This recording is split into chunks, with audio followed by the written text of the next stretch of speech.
Salmo 29:4 dice: la voz del Señor es potente, la voz del Señor es majestuosa. Y el profeta Jeremías en el capítulo 29 dice: si me buscan de todo corazón, podrán encontrarme.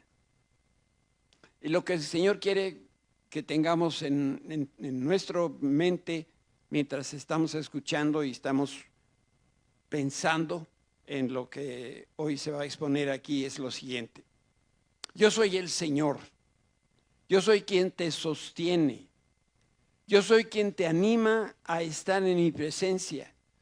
Estar conmigo me llena de alegría, me da un gozo profundo. Cuando estás delante de mí, dice el Señor, deseo derramar sobre tu vida mi amor sin medida. Mientras buscas mi palabra, con sinceridad yo te revelaré lo que está por venir y te mostraré los caminos que preparé para ti. A través de tu obediencia y de tu entrega, yo te guiaré a un tiempo nuevo.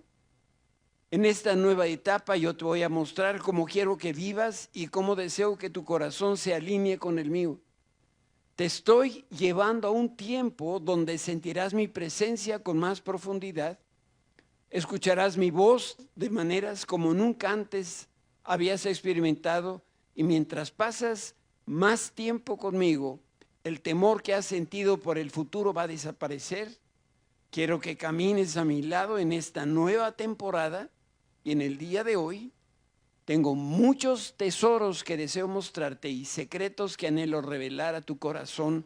Por eso ven, acércate más, entra a mi presencia, dice el Señor.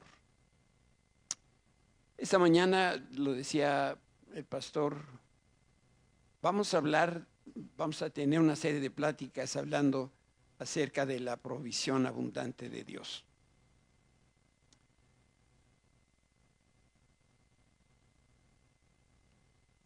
Y en particular hoy vamos a hablar acerca del favor divino. El Señor desea que tú y yo tengamos éxito. Diríamos, esta es la voluntad de Dios. Y ese éxito, esa medida de éxito, el Señor la quiere dar en cada área de nuestra vida y que nosotros vivamos en abundancia. Yo sé que algunos de ustedes no alcanzan a creer que Dios nos quiere bendecir de manera abundante.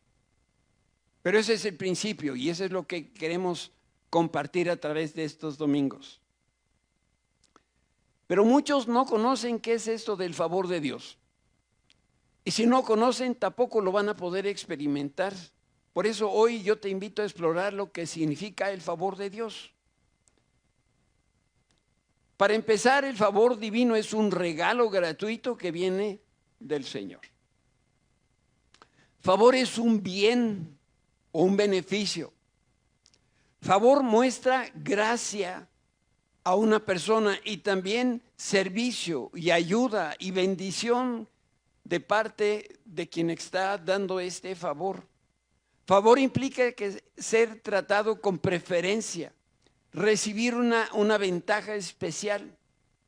Por eso cuando nosotros hablamos y decimos que algo es favorable, es cuando ha sido privilegiado o tiene alguna característica que lo hace sobresalir. Déjame darte un ejemplo común de lo que es el favor. Llegaste tarde a la taquilla del Auditorio Nacional, todos los boletos están vendidos y de pronto Luismi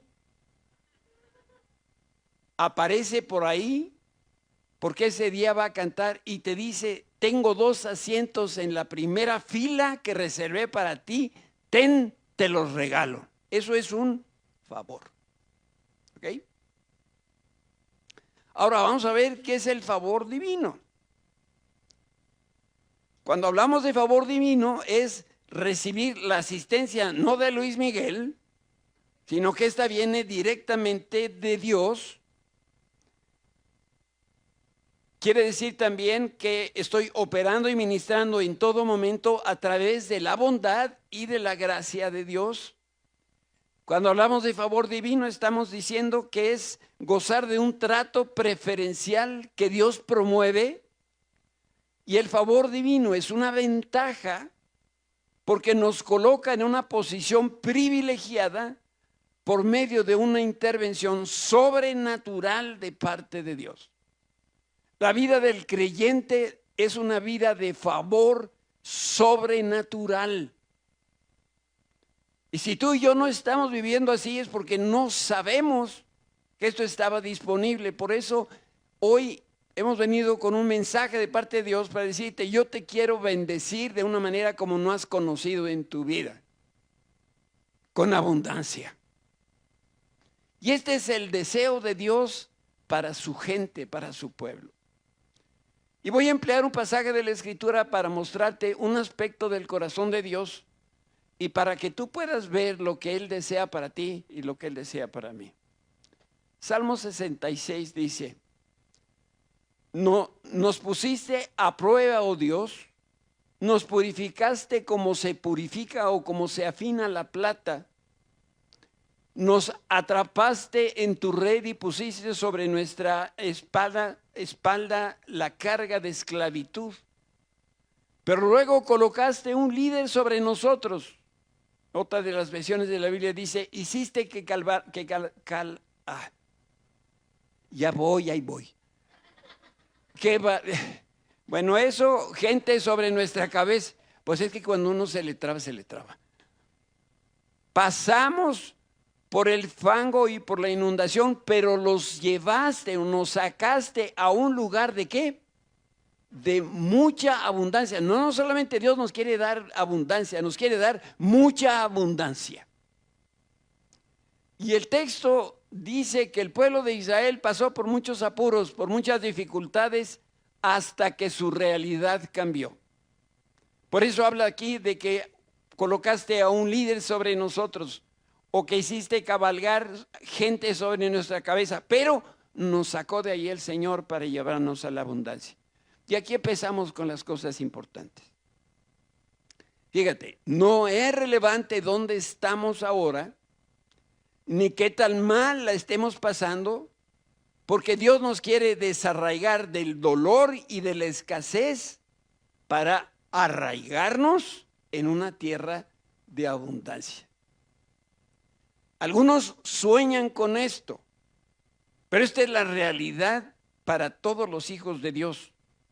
Porque lo que el Señor desea es que su voluntad sea una realidad en la vida de cada uno de sus hijos. A mí me gusta decir que es la voluntad de Dios que estemos sanos, aunque algunos no lo quieran creer. Y yo puedo decir, es la voluntad de Dios que esté sano y tenga una pata rota. Son dos ideas que caminan al mismo tiempo. Es la voluntad de Dios que nosotros vivamos en abundancia, a pesar de que en ese momento quizá no es la realidad de tu vida. Dios quiere que dejemos atrás la desolación para poder habitar en el gozo. Y el Señor ordenó. No es una dádiva. Él está ordenando que tú y yo seamos prósperos.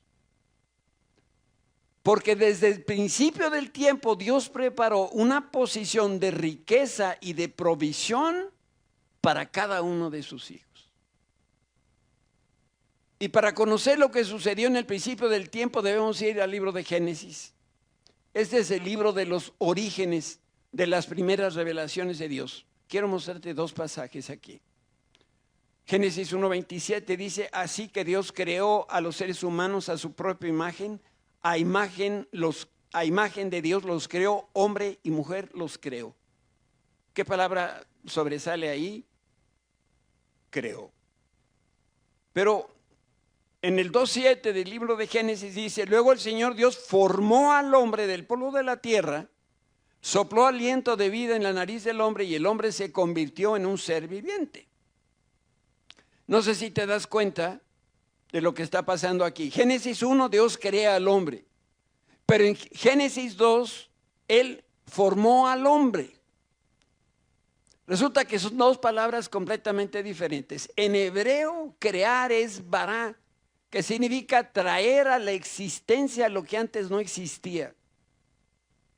Y la palabra formar en el griego es haya, que es moldear, darle forma, transformar algo que ya existe. Cuando fuimos creados de la nada.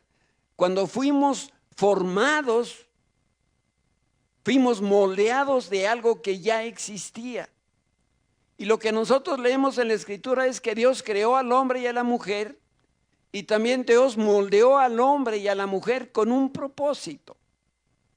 Y aunque el Señor los creó diferentes, la asignación que les dio es la misma, que fue inicialmente que Adán y Eva trabajaran en el huerto. No vayan a creer que cuando Adán trabajaba, la señora Eva estaba en la cocina. ¿Por qué? Porque no había cocina.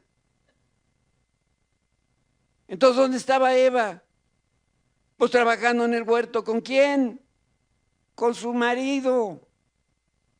Eso era lo que sucedía al inicio, en los orígenes.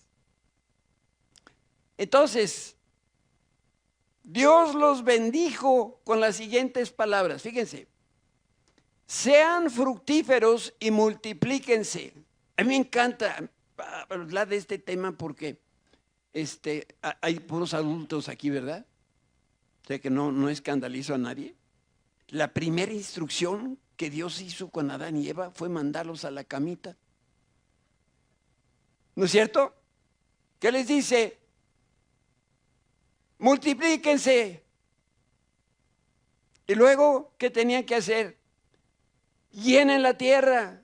Y luego gobiernen la tierra. Y luego reinen sobre la creación, sobre los peces, las aves del cielo y todos los animales que corren por el suelo.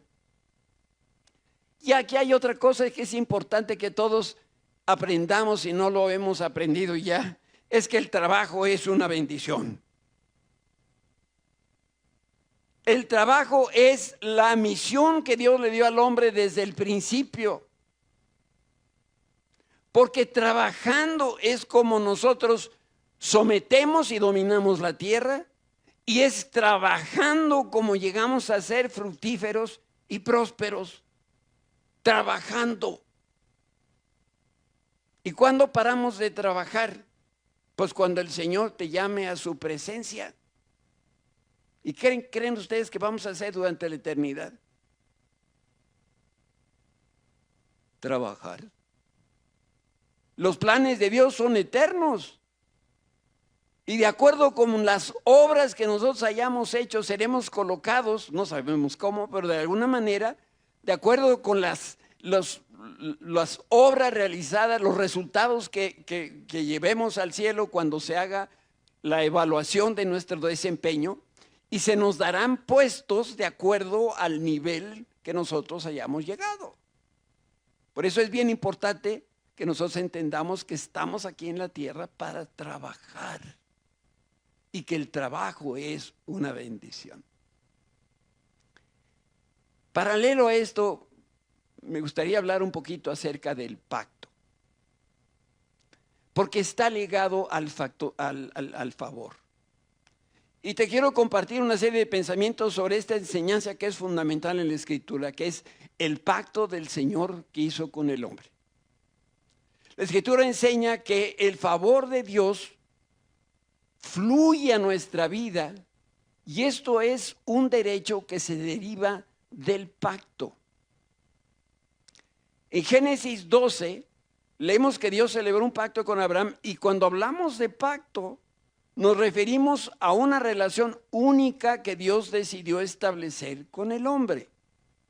Por lo tanto, esa palabra pacto solamente la debemos usar en este contexto, en la relación que Dios quiere establecer con el hombre.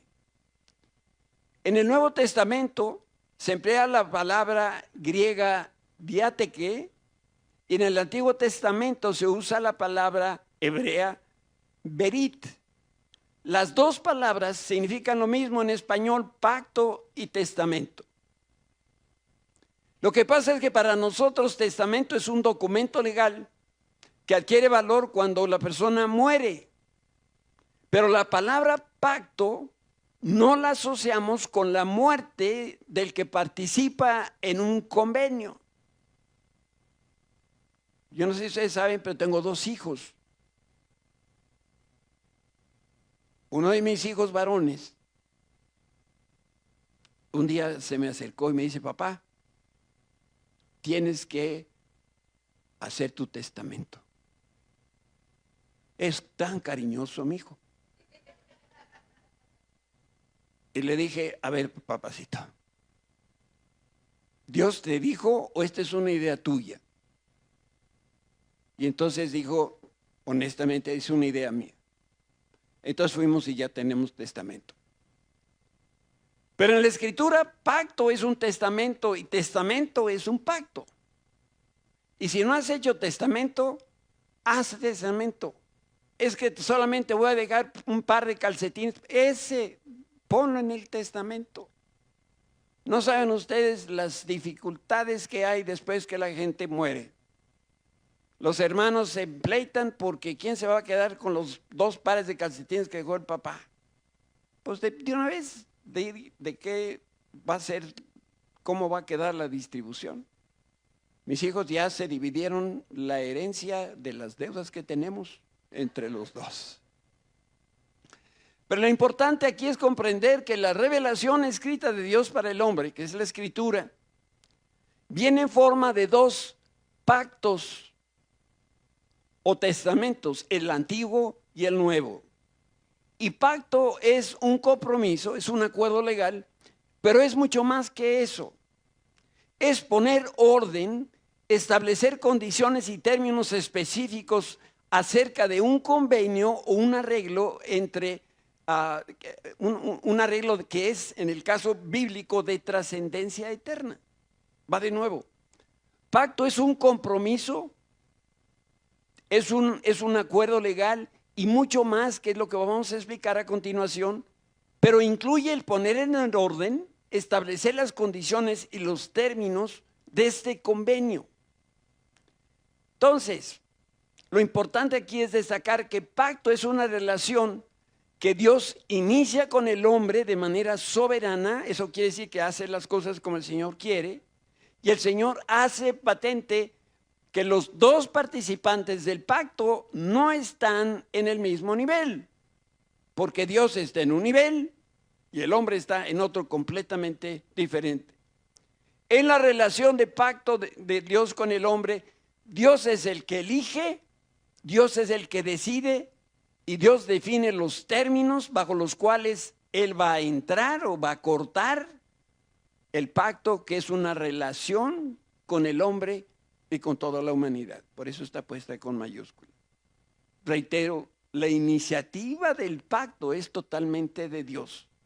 Y los términos del pacto únicamente Dios los establece.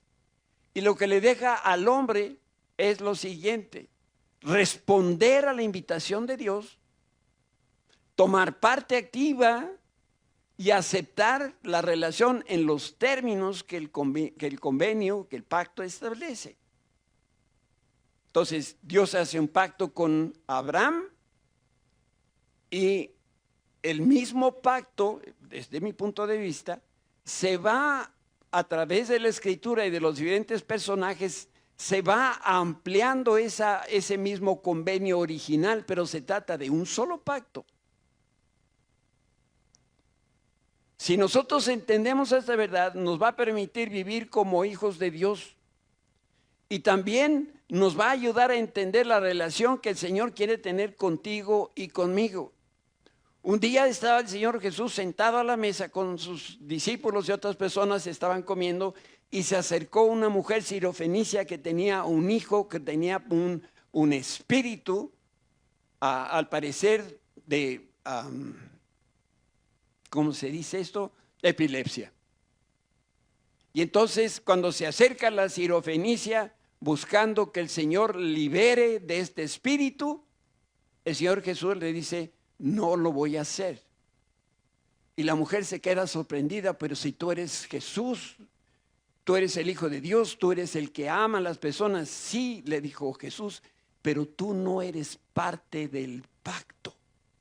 ¿Por qué? Porque era sirofenicia. Claro, la fe de la sirofenicia en Jesucristo como Salvador hizo que ella entrara al pacto y Dios sanó a la hija.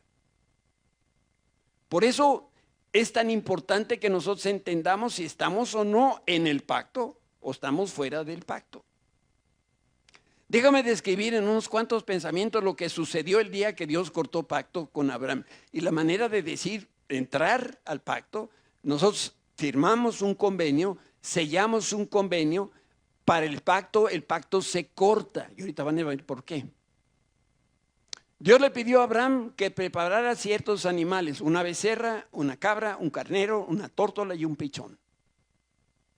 Abraham cortó los animales grandes por la mitad y puso cada mitad enfrentada una con la otra. Por eso el pacto se corta, porque en el original, la primera vez que sucedió, se cortaron estos animales.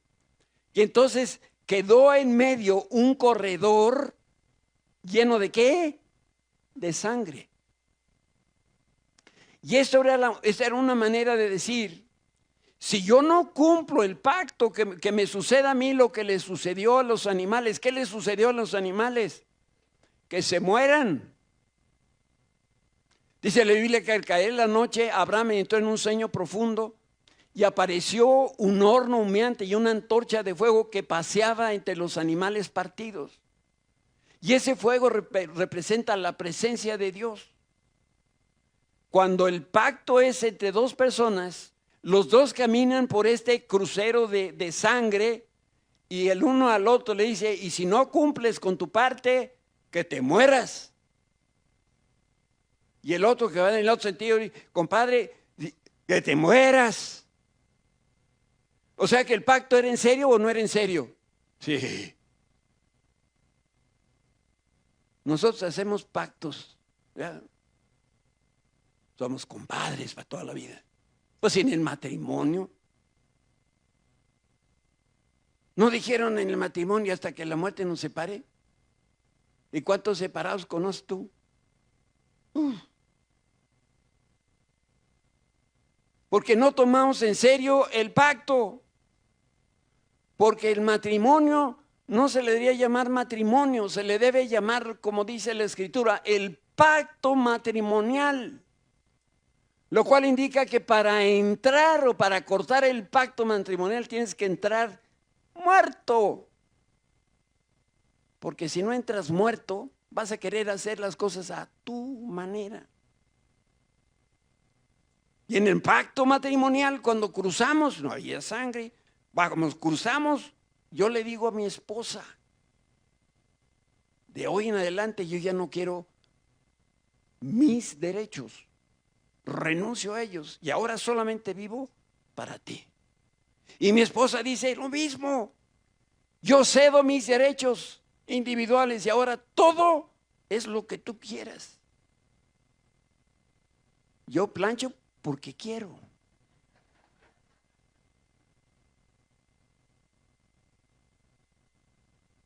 El pacto de Dios con Abraham fue tan especial porque Abraham no caminó.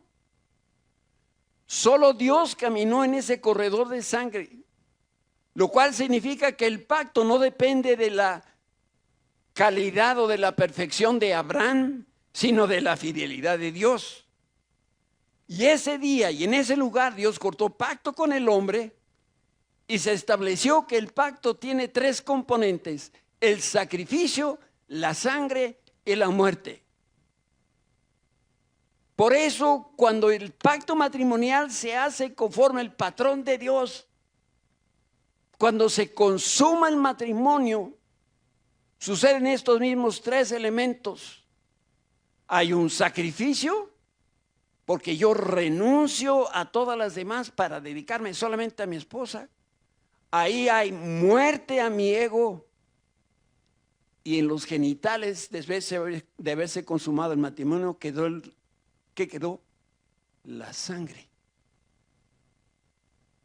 ¿Y qué pasa si se adelantaron y se comieron el pastel antes de la boda? Pequeño problema. Hoy se acuestan con tanta facilidad, los unos con los otros. Yo no tengo en mi Biblia un pasaje así, acostados los unos con los otros. Usted sí. En el pacto matrimonial es uno.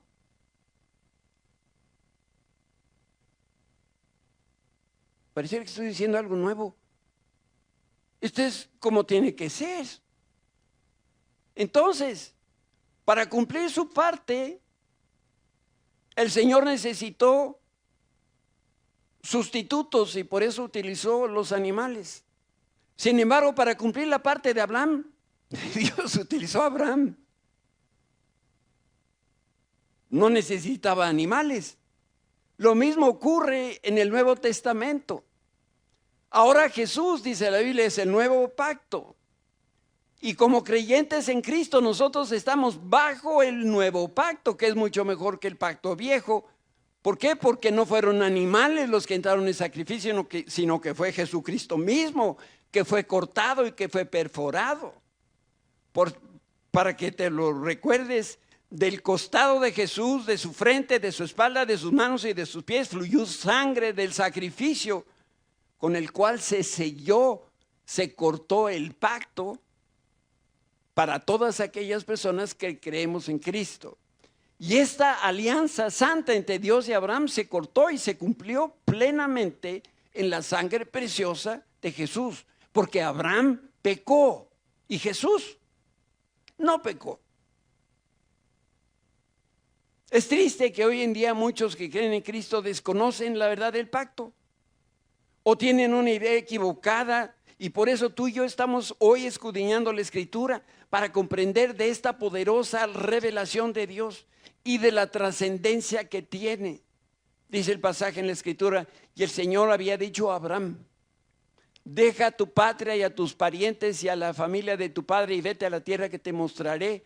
Haré de ti, fíjate, una gran nación, te bendeciré, te haré famoso y serás una bendición para otros. La parte del pacto que el Señor adopta como su responsabilidad la podríamos resumir en 3 elementos.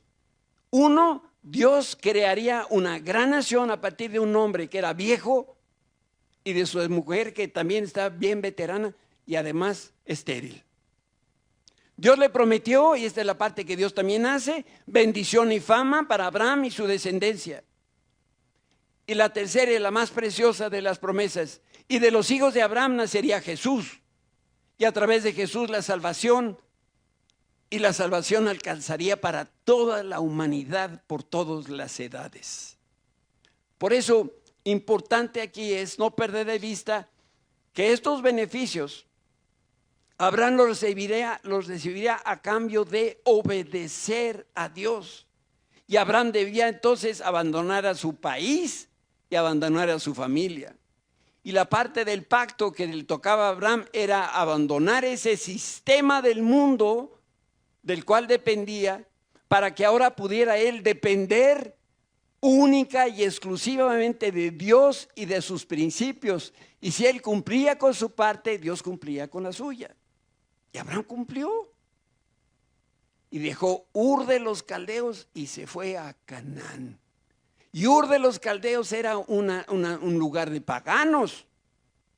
Y entonces dejó todo eso atrás para unirse al Señor. En ese momento histórico pasaron muchas cosas. Abraham cumplió su parte, Dios lo bendijo. Y mientras Abraham continuaba siendo bendición para el Señor, entonces Abraham sería una bendición para las millones de personas. Y estas millones de personas es donde caemos tú y yo. Gracias al pacto de Abraham y a su obediencia. Él fue llamado el Padre de la fe. Y todos los que creemos en el Señor Jesucristo somos hijos ¿de quién? De Abraham. Por eso cuando hablamos de la abundancia tenemos que pensar en el pacto de Dios. Lo que Dios hizo, y aquí hay un pasaje que lo muestra, Dice que ahora que pertenecen a Cristo, dice Pablo a los Gálatas, son verdaderos hijos, son simiente de Abraham, son herederos y la promesa de Dios a Abraham les pertenece a ustedes. Por eso, tú y yo somos herederos de la mismísima promesa que Dios le hizo a Abraham. Y sabes, lo que Dios quiere es que despertemos, quiere que escuchemos con mucha atención que el mensaje que hay en el corazón de Dios para nosotros empieza con la palabra A de abundancia. Por eso importante aquí es que el Señor dice que te quiere llevar a un lugar de abundancia. Y si ya llegaste a la abundancia, dice el Señor, te quiero llevar a una mayor abundancia. Y algunos se van a sorprender de un pasaje que está en la Biblia. Levante la mano, ¿quién tiene Biblia? Pues ahí está en esa Biblia. Fíjate bien, ¿eh? Así que la promesa de Abraham se recibe por medio de la fe. Es un regalo, es una gracia, es un favor inmerecido. Y noten lo que sigue, y vivamos o no de acuerdo a la ley de Moisés, todos nosotros y nuestra descendencia estamos seguros de recibir esta promesa si tenemos una fe como la de Abraham, quien es el padre de todos los que creemos en Cristo. Este texto es fundamental porque yo no sé si leíste bien. Ahí dice que si vivimos o no de acuerdo a la ley, si cumplimos o no los mandamientos de Moisés, si nosotros creemos como Abraham, vamos a recibir las mismas promesas de Abraham. El pasaje no está diciendo, y si cumples la ley. Tampoco está diciendo no la cumplas, ¿eh? Pero lo que nos hace merecedores de la abundancia provisión de Dios es la fe de Abraham. En otras palabras, las bendiciones de Dios solo son para los que están bajo el pacto. Si fuera matrimonio, ya entendiste, ¿verdad? Que es para toda la vida. Es con la mismísima. Esa que cada vez se hace más. Y tú también. Y te olvidas de todas las demás para dedicarte solamente para ella. Y tú renunciaste a ti y ahora solamente vives para tu esposa. Por eso si tienes que lavar los baños, lo haces con gusto. Por eso uno tiene las manos todas encallecidas. Pero lo hago con gusto. Entonces, las bendiciones son un regalo de Dios y estos se reciben por creer en Jesucristo y no por cumplir los mandamientos. Si nosotros tenemos la misma fe que tuvo Abraham, podemos estar seguros que todos esos regalos los vamos a poder recibir. Y entonces aquí la pregunta obligada es, ¿estás caminando en fe? ¿Estás viviendo bajo el pacto? ¿Estás viviendo bajo lo mismo que creyó Abraham? Y si tú me dices que ni siquiera conocías el pacto, entonces ¿cómo estabas viviendo bajo la fe de Abraham? Por eso no estamos deteniendo a hablar de esto. En la misma carta de Pablo a los romanos se dice, obviamente la promesa que Dios hizo de dar toda la tierra a Abraham y a sus descendientes no se basaba en la obediencia de Abraham a la ley, sino en una relación correcta con Dios, la cual viene por la fe.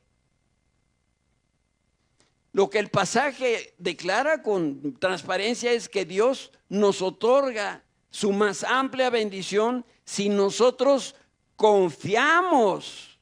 Cómo me hubiera gustado que estuvieras a las 10 de la mañana con el pastor.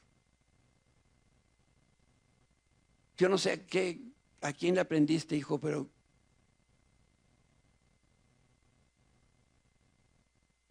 nos decía, si nosotros confiamos, a pesar de que tengamos tropiezos económicos, nuestra confianza no está en el dinero, no está en el trabajo que tenemos o lo que hemos almacenado.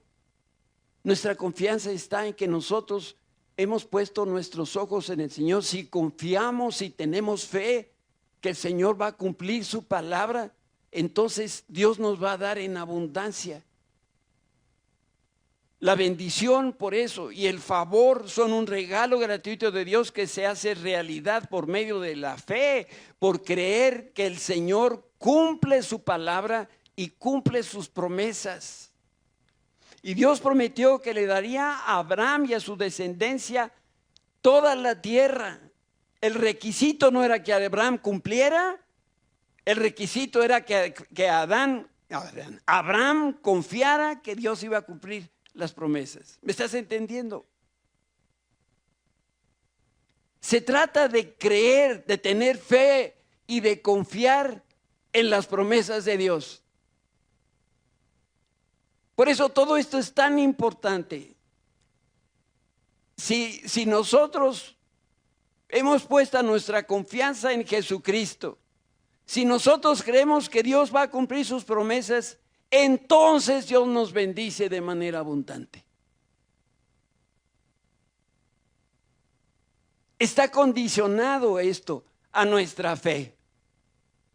Leímos este pasaje, pero ahora lo vamos a leer en otra versión. La traducción del lenguaje actual dice que Abraham, deja a tu pueblo y a tus familiares y vete al lugar que te voy a mostrar. Con tus descendientes formaré una gran nación. Voy a bendecirte y hacerte famoso y serás de bendición para otros. Dios está bien interesado en bendecirte. Además, se propone bendecir a todas las familias de la tierra a través de ti, a través de mí, a través de tus hijos, a través de nuestros nietos. ¿Por qué? Porque si yo estoy bajo el pacto, de seguro me voy a jalar a mis hijos para que tengan la misma fe en el Señor Jesucristo, y Él va a hacer lo mismo con los suyos. Y entonces vamos a ver cómo desde Abraham hasta nuestros días, gracias a Dios, porque la fe en Jesucristo ha continuado, y hoy nosotros somos producto de la fe de nuestros padres y de la fe de nuestros abuelos, y de que alguien oró por nosotros y que nosotros conocimos del Señor Jesucristo. Pero hay una tarea bien importante que tú tienes que realizar. Tú tienes que caminar por fe, no por la vista. Tú tienes que confiar en Dios y en sus promesas. Tú tienes que creer y vivir en los principios de vida de Dios. Y tú tienes que bendecir a otros. Abraham entendió que toda la abundancia que Dios le daba no era para él, era para que la diera. Y en la medida que lo das, eres bendecido. Algunos son avaros, y Dios los ha bendecido y les cuesta un trabajar. Yo que tengo rayos ultravioleta, veo como algunos viene la hora de la ofrenda y meten la mano y están buscando sacar el billete más chiquito.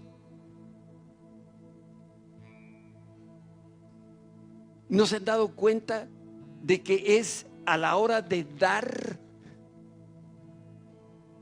cuando viene la bendición de parte de Dios? Tú da, y dice la Escritura, y recibirás una medida apretada. ¿Se acuerdan? Si piensen en los granos, en los alimentos que se venden a granel, las medidas, cómo se sirven, cómo se tasan, se aprietan. Y dice, en la medida que tú das, la medida que te van a dar es una medida apretada, metida hasta mero abajo para que quepa lo más que se pueda, cuando tú estás compartiendo lo que el Señor te ha dado. Significa que tú y yo debemos abandonar el sistema del mundo y solamente seguir los principios de Dios.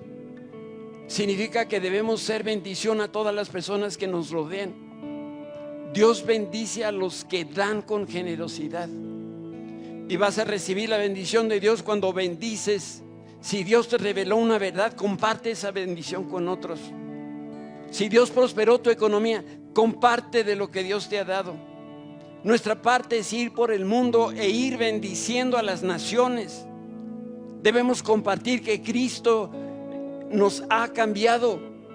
Pablo decía: ustedes son carta, son evangelio vivo para que la gente vea cómo viven. Y tú comparte de Jesucristo con las otras personas. Y si eres parte de esta casa espiritual, respalda con tus recursos y con tus talentos el ministerio de Oasis para que más personas conozcan a Cristo y entren en este pacto. Lo que intento decir es que Dios espera que tú creas sus promesas, que seas una bendición a las personas que te rodean. El viejito Abraham nos pone el ejemplo. ¿Sabes qué hizo? Creyó en Dios y su manera muy particular de ser, porque Dios es muy particular. ¿A quién se le ocurrió la idea del pacto? Pues no nos dio la ley y ahora dice que si no la tenemos, pero tenemos fe, Dios nos bendice. Es que Dios tiene una manera muy especial. Y si lo haces como Dios dice. Y otra cosa que hizo el viejito, cumplió su parte del pacto. Salió de Ur de los Caldeos, dejó su trasfondo, dejó su cultura, dejó a sus padres, dejó toda la familia que tenía. Y bueno, jaló solamente con el sobrino. Y finalmente creyó que la bendición que recibiría era para bendecir a los demás. Y cuando tú le crees a Dios y caminas en fe, las ventanas de los cielos se abren.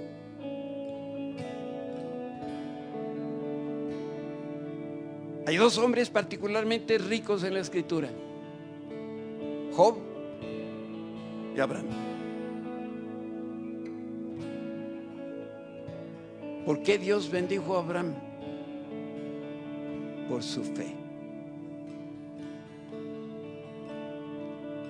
Si tú estás dispuesto a creer, te espera la abundancia. No solamente en lo económico, abundancia de salud, abundancia en tus relaciones, abundancia en tu matrimonio, abundancia en la vida de tus hijos, abundancia en todo lo que haces y todo lo que tienes. Y la respuesta está en tus manos. Dios pide esta mañana: créeme y yo te haré prosperar. Si tú crees, ponte de pie para que oremos juntos. Yo sí creo.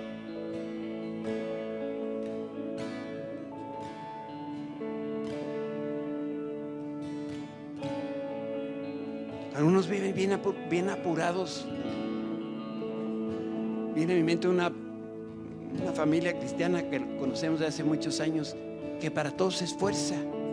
Pastor, me estoy esforzando para hacer esto y me esfuerzo en el Señor, y se esfuerzan y se esfuerzan. ¿Qué tanto esfuerzo se necesita para creer? A ver, vamos a hacer un ejercicio. Tú haz tu parte y yo hago la mía. Vamos a hacer un esfuerzo por tener fe. ¿Ya? Ya. Solamente necesitas creer. Padre Santo, esta mañana delante de tu presencia no podemos más que gozarnos de tener un Dios tan peculiar como tú. Gracias porque eres así, Señor. ¿A quién se le hubiera ocurrido que un pacto nos hace pertenecer a tu familia? Que un pacto, un convenio, un acuerdo, la obediencia, la fe, es la puerta de la abundancia, la puerta de la salud, la puerta de la bendición, pero no para que se quede conmigo, Señor. Ya entendí que no es para mí. Tú me vas a dar para que yo dé. Gracias, Señor, porque tú tienes una gracia y un favor especial para el dador alegre. Porque el dador alegre, pues por eso se alegra, porque ha entendido que es dando como recibe. Señor, gracias por la verdad de tu palabra. Gracias porque es tan sencilla que un niño la entiende. Y aún los que estamos grandes y burros también podemos entender. Te bendecimos, Señor, en el nombre de Jesús.